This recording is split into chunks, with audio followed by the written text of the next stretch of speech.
Salibonani bantu bakwethu. Salibonani bantu beMatabeleland, bantu beMidlands, bantu beZimbabwe. Lani lonke elingaphandle kwelizwe lakwethu elilithandayo elaphuma mhlawumbe hatshi ngokuthanda kwenu. Ngithe lamhla ke silimukisane ngodaba lolu lweGugurawundi outreach oluzaqala phambi kwakusasa mhla ka-26 June.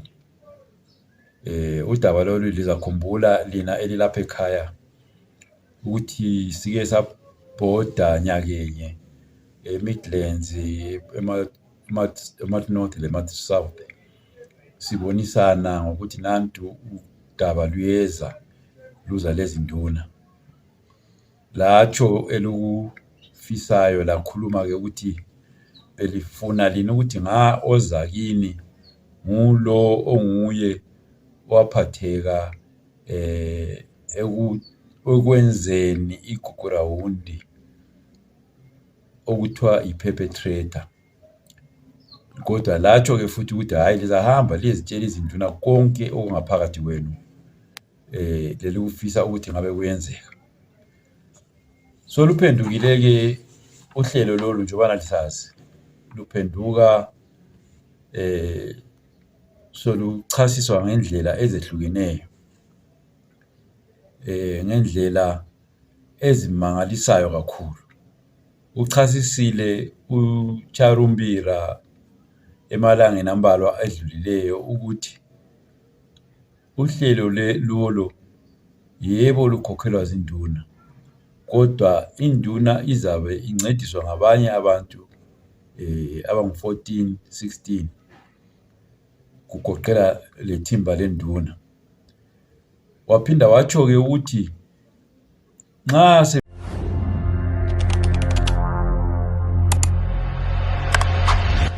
befikile kini ezigabeni zenu lizangeniswa kumbe kusendlini kumbe iclassroom kumbe isonto kumbe iholu kumbe yini kumbe litende, lizangeniswa one by one ukuthi liyekhuluma elikwaziyo ngeGugurawundi.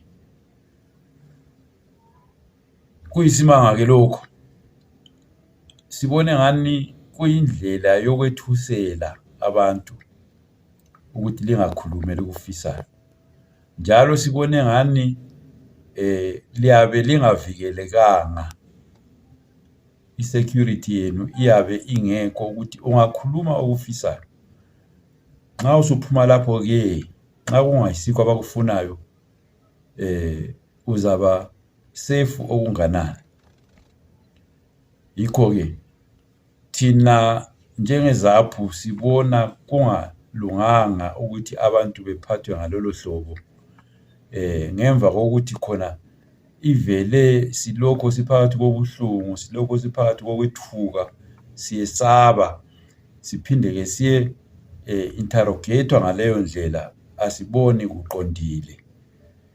Thina besibona ukuthi nxa beqinisile ngalolu hlelo kumele sihambe ngobunengi bethu siyi-community kanye kanye siyekhuluma, sibakhangele labo bantu beyiphaneli leyo lathi siyi-community, ngoba salandwa siyi-community liGugurawundi.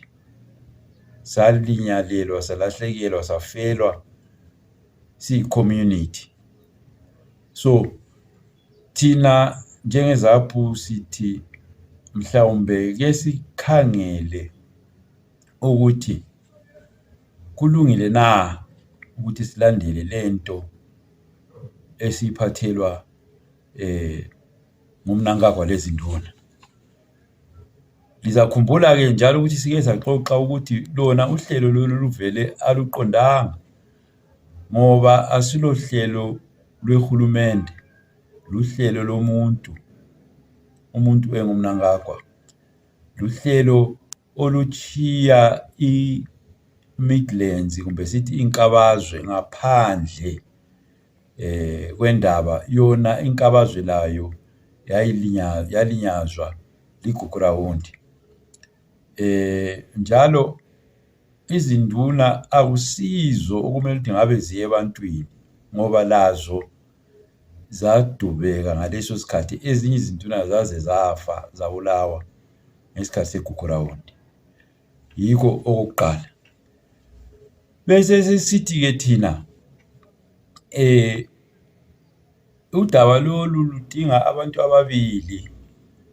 Abantu labo kuyihulumende yeZimbabwe eyaphatheka kulolu daba. Udaba lolu ludinga izaphu ngoba inhlanganiso ezithile itarget eyayivele iyiyo sibili kwakuyizaphu. Hatshi lokhu okwenziwa ngumnankagwa okokuzama ukuthanyelela izibi ngaphansi kwekhaphethi. Akusoke kusebenze. Lokhu sikubona kuyindlela yokuthi umuntu usafuna ukuthi aqhube isikhathi kungabi khona isisombuluko sendaba yegugurawundi. Ngakho ke sithi ke thina njengezaphu, okokuqala abantu ababulawayo, abantu abanyamalalayo, abantu abadlwengulwayo, abantu abayenziwa izigoga, ngabantu ababe sekela ibandla lezaphu. Amazipra abulawayo, izakhamizi ezabulawayo, ngabantu ababasekela izaphu. Yikho ke indaba leyi ilabantu ababili. Ilohulumende kwesinye isandla, ilezaphu kwesinye isandla. Okuyikhona kumele ukuthi nxa abantu be-serious ukuthi kufuna ukulungiswa lindaba, yikho lapho kumele siqale khona. La nxa umlamulankunzi esiza uzolamula udaba lwehulumende eyabulala abantu bezaphu, abasekeli bezaphu, abantwana beZimbabwe, abantwana beMatabeleland, abantu beZimbabwe, abantu beMatabeleland leMidlands. Kuyaswelakala ukuthi indaba le ibe transparent, iphumele egcekeni, ingabe indaba ebusuku, ingabe indaba yomuntu oyedwa. Asikufuni lokho thina njengezaphu. Yikho ke bantu bakwethu, ngiyalikhuthaza ukuthi asingayini kule indaba eza lomnankagwa lezinduna. Ngiyazi ukuthi kulamagama okuthi kuzaba lenzuzo okuthiwa i-compensation ngemva kwalokho, ngemva kwengxoxo leyo ezaba khona, nxa izaba khona lezinduna. Asingathatheki ngenxa yokuthi kuthiwa kuzaba le-compensation. Ngiyazi silambile sonke, ngiyazi siphakathi kobunzima school fees, ngiyazi siphakathi kobunzima obuningi obudinga inzuzo yemali. Kodwa asingakhohlwa ukuthi singathatha leyo nzuzo sesigqibele yonke indaba egoqela ama-thousands abantu, ama-100,000, amamiliyoni abantu beMatabeleland leMidlands. Yikho ke asingathathwa ludumo lwe-compensation njengoba ngisitsho. Njalo siyatsho ukuthi i-compensation nxa izaba khona, nxa udaba lolu soluhlalelwe kuhle phansi njengakwamanye amazwe olwahlalelwa phansi kuhle udaba lwabo eRwanda, eSouth Africa lakwezinye indawo. Nxa soluhlalelwe phansi lwalungiswa kuhle okweqiniso, kumele kube le-compensation yezigaba zonke zeMidlands leMatabeleland ezalinyazwa ngokuba khona kombhuqazwe ezalinyazwa ligugu rawundi. Sisalele emuva kwezemfundo, sisalele emuva kwezokuthuthuka kwemisebenzi yamabhizinisi njengabantu beMidlands leMatabeleland ngenxa yegugu rawundi. Yikho-ke i-compensation eqondileyo izaba i-compensation yokuphakamisa lokuthuthukisa umkhonomi weMidlands leMatabeleland, imfundo yeMidlands leMatabeleland, lakho konke okwasalela emuva amabhizinesi ukuthi athuthuke ezefike ezingeni lapho okulabanye khona kwezinye indawo zelizwe. Yiyo i-compensation esifuna ukuyibona, phezu kokuthi yebo labantu bengacompensatwa as individuals njengabantu, kodwa i-compensation enkulu ayibe ukuthi uhulumende use-serious ngokufuna ukwakha, use-serious ngokuvala amanxeba, hatshi ukuthi ebelokhu evula inxeba efaka isawudo. Use-serious ngokuvala inxeba, use-serious ngokubumba isizwe seZimbabwe sibe ngabantu banye.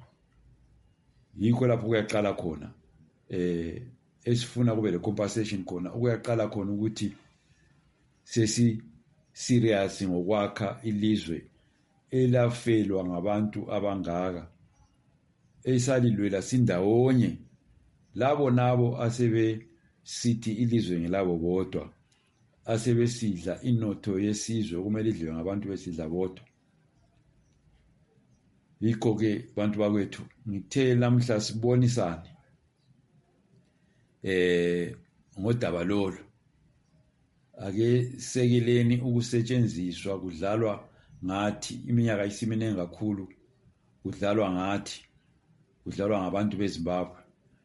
Ake sidimandeni ukuthi okonakeleyo akulungiswe ngendlela eyiyo, hatshi ukube kukhathwa amakhona.